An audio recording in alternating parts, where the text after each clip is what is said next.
Nice and relaxing. Very relaxing. A breeze. This is, I've never done an interview like this before. Hey everyone, welcome to another episode of Car Stories. In this one, we're here with Mateusz, Everyday Bimmer on Instagram. He's Lucas's brother, Dubseth's brother. He's an amazing designer and architect that's built award-winning homes that Lucas builds. Yeah. So in this one, we're gonna talk about his E24 635 CSI.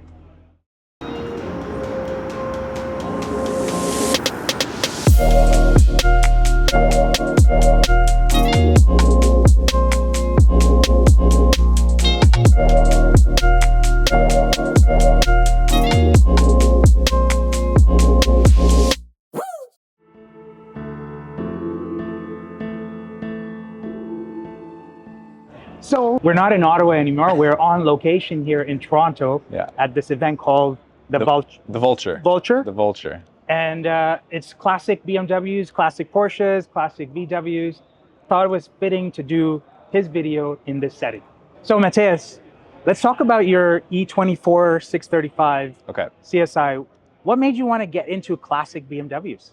I think a lot of things. Let's start it off with I wanted an air-cooled Porsche. That's always where the dream has been and continues to be. That's always kind of what I was holding out for. And as you kind of mentioned, I live in Toronto. I live downtown.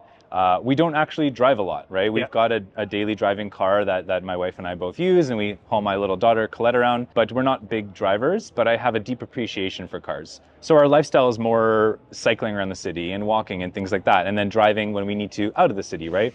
But yet I still have always had like a passion for cars and kind of an interest in them, specifically for the design of cars. I'm an architect myself, so I love the idea of thinking about design chronology and the history of why cars are designed the way they are. Yeah. And I always thought, okay, when the time is right, I'll get myself into an air-cooled 911. Off went the market, further and further away from me. And so, I started to hit this point in my life, where I'm almost in my mid-30s, where I was like, well, I still want to enjoy a car now and understand what that's like and understand what it's like to take care of you could still buy a car, right? And kind of in the background has always been this appreciation for BMWs.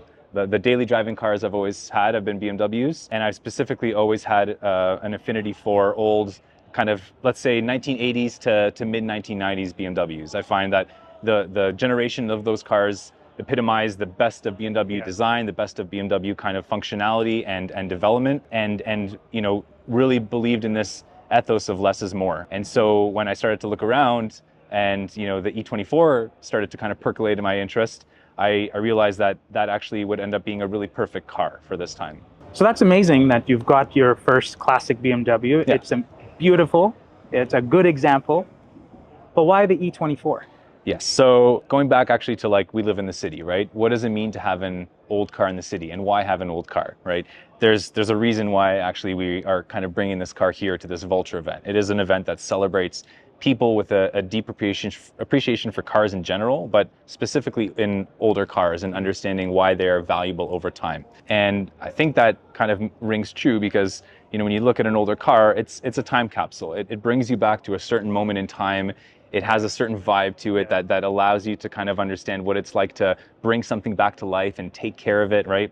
And everyone that comes to events like this, I think, believes in that ethos. And to me, a car like the E24 really epitomizes that as a well-rounded kind of idea. The car has, strikingly beautiful body lines. The car has an engine that is built to last. So specifically in an E24, so it's a naturally aspirated inline six. The M30 engine, the M30 was actually BMW's longest production engine in history, is manufactured for over 27 years. And the E24 specifically held the special place in BMW's lineup because it was the longest running production model out of any BMW. So they manufactured it from 1976 all the way till 1989. The interesting thing about it is that after the E series production run ended in 1989, they came out with the 8 Series, which was kind of the successor, and they put the 6 Series on pause, only bringing it back later on in 2003. And so the E24 as such is kind of like a unicorn, right? The design of it, which was designed by Paul Brock, who designed all of the kind of E-Series BMWs from the 1970s to the late 1980s. They designed in the 1970s. They, changed up the body style a little bit. There was a facelift in 1982 that kind of brought it out to where it is now. But, it exists as this little moment in time that never really dealt with any of the 90s generations of BMW design changes, right? They went straight to an 8 Series. So then when the E63 6 Series came out in 2003, it looked phenomenally different than this. So it's very much a unicorn of BMW production lines and what they did with this car. And as such, looks very different from any other BMW. Right? So obviously he's done a lot of his research on this car. It's like an encyclopedia of classic BMWs here. That's amazing. So it's a beautiful car again, E24. Before this, I've never even looked at that. But the way it's been lowered and so on, it looks amazing. Yeah. So let's maybe talk quickly about the mods, the things that you've done to personalize this to you. Yeah. And then maybe a little later we'll walk around as well. Yeah. So let's start with what all you've done with the car. Well, I mean, the intention with the E24 is to make it a very easy city cruiser, right? We live in the city, we wanted a city driving car. We wanted a car for my family. So, you know, specifically the E24 was interesting because of the rear seats and how we can put our daughter in there. It's quite big and spacious. So in terms of modifications, we wanted to keep things really simple. We wanted to kind of just, you know, celebrate what the car is, try to make it as period correct as possible, but also kind of balance out the body and the silhouette of the car and what it has to give. The car is sitting on CA tuned coilovers to give it a kind of good stance. You lower that weight of the car, the mass of it down to the ground. Yep. It's on BBS RSs with a slant lip. So they're 3-piece BBS RSs, custom re-drilled face to mount to the wheel hub of this car. We customized the 3-piece to go with a little bit of gold hardware. The hex nut is gold. And we wanted to really just celebrate that kind of champagne-y beige color and sort of bring it back to life from an old man spec to a kind of new age spec. Yeah, modern retro. Modern retro, yeah, exactly. So we got the coilovers, we got the BBS RS with the new tires, and then a couple of small tweaks, like the car is a Euro spec car. I can get into the history of it after. So all the bumpers are Euro plate bumpers, so we managed to just fit a Euro plate onto there to give it a little bit of character. Cool. And that's about it for now. There's little small tweaks just to get the car up and running, stuff under the hood. But not much you got to do. Not much you got to do. Wheels and suspension are, we've always said this in our previous videos, that transforms the car so much. And this is a car that looks perfect the way it is. You don't want to touch it a lot, right? You want to just respect what it is, you know? Amazing car. Let's do that walk around we talked about. All right, so E24, you got the front end, shark nose, so the inclined bonnet. This is called the kind of ship's prow that brings you down to those beautiful kidneys, and then the kind of elongated front grille. Functional, but beautiful, all providing that kind of really aggressive front end of the car. Again, the car is a Euro spec from Switzerland originally. Was imported to Canada in 2002. And so what's prolific about this one is the Euro spec bumpers, no side reflectors or anything like that. The painted metal, it's got a really finessed level of sort of body styling to it. You've got that beautiful shoulder line that runs all the way to the back of the car, really prolific for those E-Series BMWs. And then the BBS, so it's a 3-piece. The lips and barrels are new, the faces are refinished, and then the kind of hex nuts and the hardware is all gold to bring out the sort of brilliance of the beige paint. Some fun things about the car, because it's a Euro spec, everything is in German. So you look at the kind of warning lights and all that kind of stuff, often having to find myself Google, what's this, because everything is in German, which is pretty cool. But as you can see, because of that high greenhouse and the kind of slim pillars, you've just got this light, airy cabin. A velour interior. They do not, yeah. The velour interior, relatively good condition. Wanted leather, but there may be some new Recaros if I feel like spending that much money in the future. But for now, it's a really lovely interior with a... That would be pretty cool. That would be cool, yeah. Yeah, really nice cabin. And because it's an E24, the rear cabin is actually really large. So you can actually fit 2 full-size adults if you wanted to in the back there. You got back seats for your kids. Yeah, back seats for the kids. The car seat for my daughter fits there perfectly. This one has the M-Tech spoiler, which is very rare to see, usually only on the M635s in Europe. Again, the Euro bumper, all metal, no plastic. The tailpipe is an interesting thing. It's sitting in the center, but just slightly off center, which is unique to the E24s as well. And then what's really cool about these cars in terms of the design silhouette too is that they have this really striking balance where the bonnet and the kind of rear trunk lid are really deep, which allows the kind of coupe silhouette to be very pronounced. And especially because they've got this really strong kind of window detail that's offset from the body panel, it really highlights the Hofmeister kink in this car. That's cool. To a very prolific degree, more so than a lot of other coupe BMW cars. And that would probably just be it for the general walk around. Most things are working. The power windows, the power sunroof, the seats are manual. Some things are not. The instrument clusters. Let's see the engine bay. The engine bay? Oh, the fuel gauge doesn't work. AC doesn't work. The odometer doesn't work. Oh, you serious? Yeah. So How do you know how fast? Sorry, not the odometer, the trip computer. Yeah, the trip computer. Yeah. I'm like, wow, you're driving blind. How do you know what speed you're doing? I'm definitely driving blind in terms of gas, but yeah.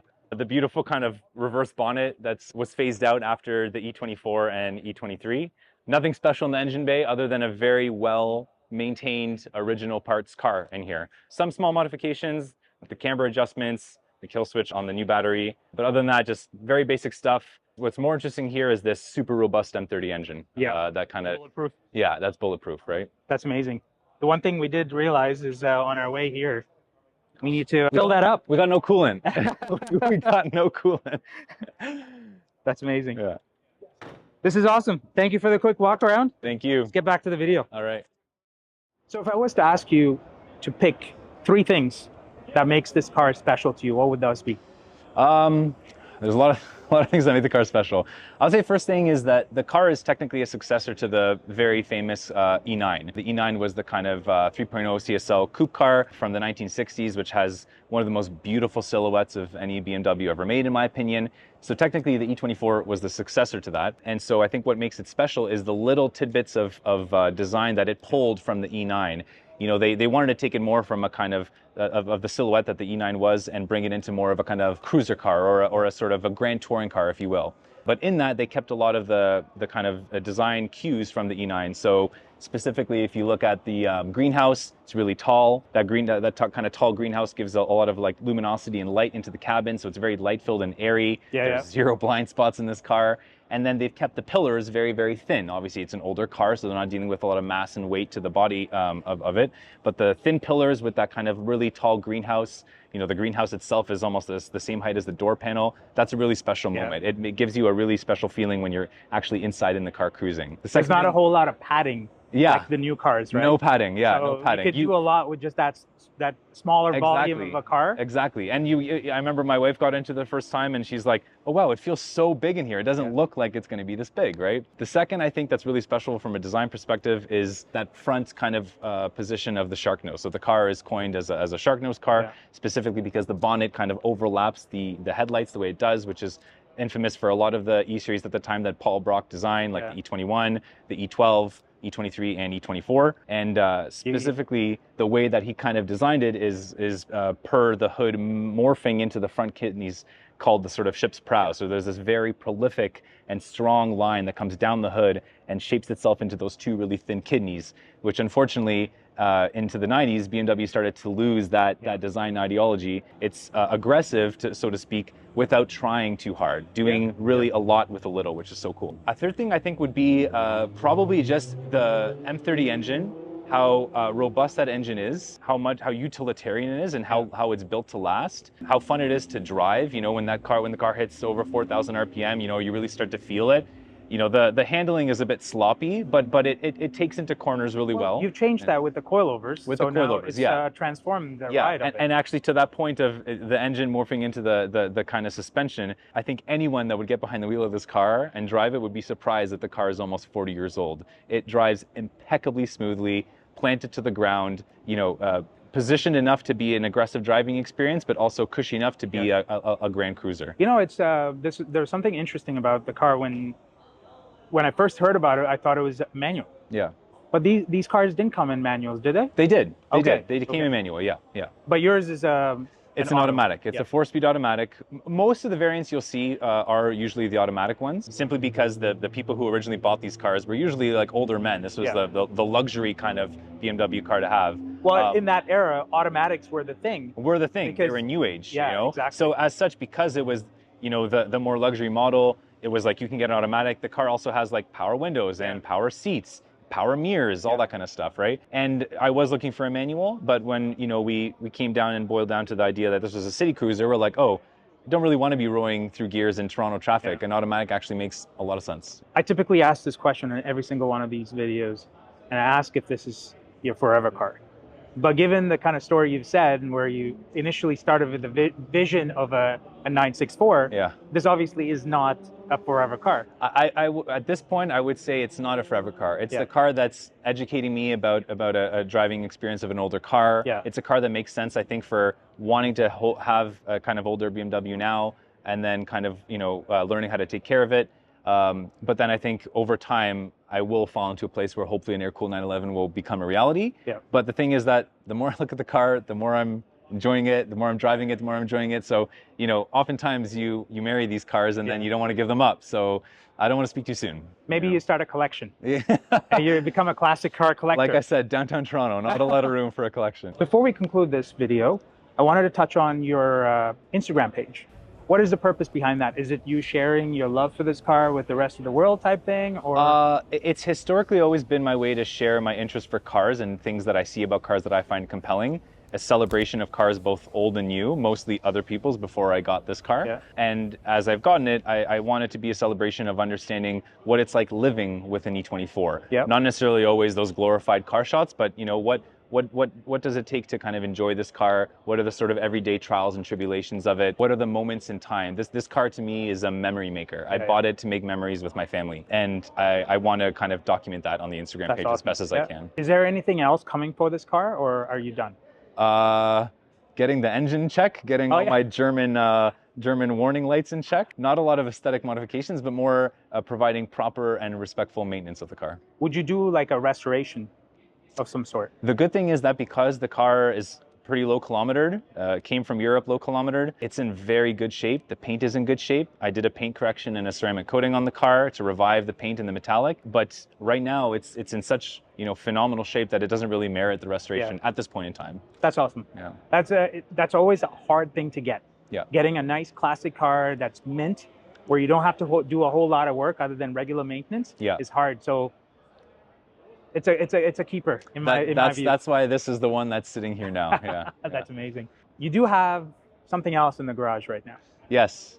And we kind of teased that in the little cinematic sequence there. Yes. Yeah. The X5M. Yeah. So that is the daily driving car. I feel so blessed and grateful to be able to have that as a daily driving car. It's far faster than this car and far more capable.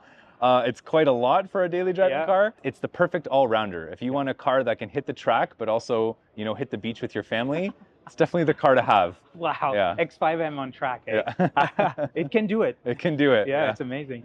Well, I want to say thank you. It was an amazing trip coming down to Toronto, all the way from Ottawa, being part of this event, the Vulture, and doing this video. I hope you all enjoy it as well. If you did, like, subscribe, do all those things, and we'll see you in the next one. Thanks, everyone.